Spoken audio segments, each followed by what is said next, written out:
بسم الله الرحمن الرحیم. السلام علیکم. کتونکو د پښتو ټي وي نه مونږ تاسو په خدمت کې حاضر یو. کتونکو نن په دنیا کې بل داسې مقام یا ښکلی ځای نشته څنګه چې خانه کعبه ده. دا مقام په سعودي عرب کې په وادي حجاز کې واقع دی او روزانه په زرګونه کسان د دې نه تاویږي او طواف کوي. د خانه کعبې مقدس تصویرونه په هر کور کې لګېدلي وي او مسلمانان یې خپله قبله ګرځوي او د دې اړخ ته مخ کوي او 15 وخته مونځ ادا کوي. خانه کعبه په چورس شکل کې موجوده ده او په تاریخ کې یو خاص مقام لري. کتونکو نن به مونږ تاسو ته د خانه کعبې باره کې یو څو حقایق وړاندې کوو د کومې نه چې ډېر لږ خلک واقف دي او تاسو ته به دا هم وایو چې په خانه کعبه کې دننه څه موجود دي. او د هغې نه مخکې تاسو زموږ پښتو ټي وي چینل سبسکرایب کړئ او بیل آیکن ضرور دباو کړئ چې زموږ نورې ویډیوګانې تاسو ته په وخت در رسي. کتونکو خانه کعبه چې دا اوس څنګه ده دا مخکې داسې نه وه. خانه کعبه د حضرت ابراهیم علیه السلام او حضرت اسماعیل علیه السلام په وخت کې جوړه شوې وه، خو د وخت تېرېدو سره سره څه قدرتي آفتونه او څه نور وجوهاتو له وجې بار بار جوړه شوې ده او خانه کعبې ته اهمیت او ډېر کار پکې د حضور صلی الله علیه وسلم په وخت کې شوی و او حضور صلی الله علیه وسلم حجر اسود په یو غټه کپړه کېښودو او د قبیلې ټول سرداران یې راټول کړل او هغه یې خانه کعبې سره کېښودو.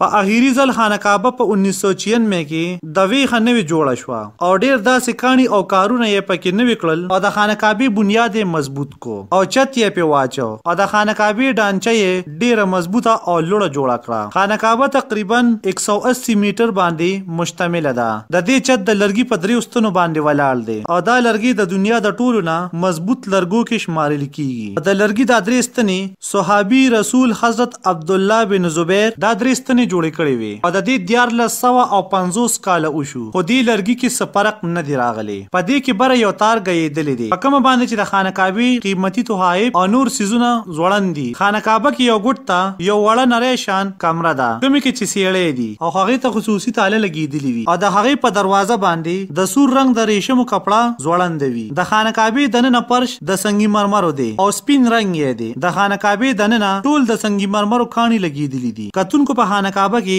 دننه 8 کاڼي دي او په هر کاڼي باندې په عربی کې لیکل شوي دي او دا لیکل د شپږمې صدۍ هجرې سره تعلق ساتي.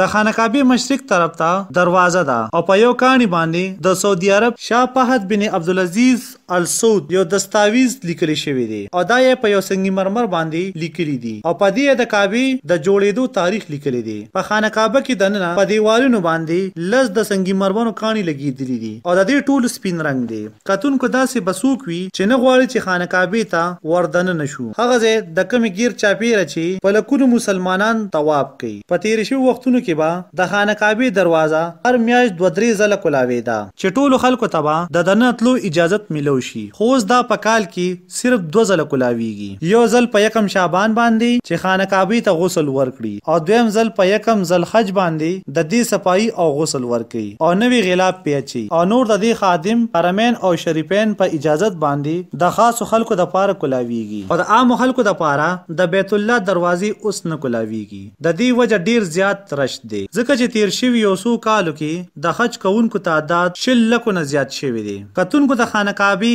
دروازه 2 کسانو د کولاولو په ذمه وي. یو کس چابي وردننه کی او بل کس کوپن راکاږي. د خانه کعبې لوړوالی 2.4 میټره او پلنوالی 1.8 میټره دی او د خانه کعبې دروازه د خالص د سرو زرونه جوړه شوې ده. کتونکو د خانه کعبې دروازه او د خانه کعبې لومبني بنیاد چې چا ایښودی و د هغې تر اوسه پورې څه خاص معلومات نشته خو د ډېرې عرصې نه د خانه کعبې 2 دروازې ډېرو کتابونو نه ثابت دي. د خانه کعبې چابي د همیشه نه د اهل شیبه خاندان سره محفوظ وي او د حضور صلی الله علیه وسلم د وصیت مطابق دا خاندان د خانه کعبې حفاظت کوي. کتونکو د خانه کعبې چابي حضور صلی الله علیه وسلم د ابن شیبه خاندان کې عثمان بن طلحه ته سپارلې وه او د هغې وخت نه واخله تر اوسه پورې د هغې چابې خیال ساتي. ساتي او د حضور صلی الله علیه و آله وسلم د قول مطابق دا چابیان به همیشه د هغې خاندان سره محفوظ وي.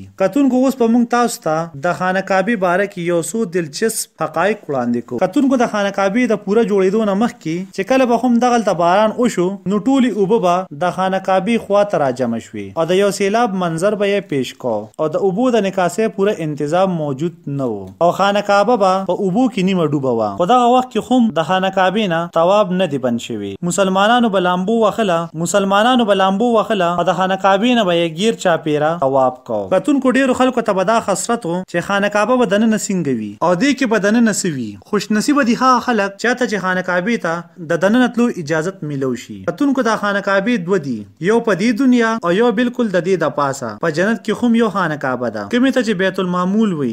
د قرآن پاک نه هم ثابته ده او حضور صلی الله علیه وسلم هم دې طرف ته اشاره کړې وه. حضور صلی الله علیه وسلم د معراج واقعه بیانوله او یې فرمایل کله چې ماته بیت المعمول ښکاره شو نو ما حضرت جبرائیل علیه السلام ته وفرمایل نو هغوی ما ته جواب راکو چې دا بیت المعمول دی او په دې کې په زرګونو فرشتي روزانه د الله تعالی عبادت کوي او دغه فرشتي چې کله لاړې شي نو واپس ورته د راتلو موقع نه ملاویږي. کتونکو حجر اسود د سرو زرو په لوښي کې ولې بند دی؟ د هغې یو وجه دا هم بیانیږي د حجاج بن یوسف د جنگ په وخت کې دا کاڼې مات شوي هم و. د هغې د وجې دا په سرو زرو کې بند کړی دی او څوک وایي چې یو بل کافر ګروپ په خانه کعبه باندې حمله کړې وه او حجر اسود یې مات کړی و.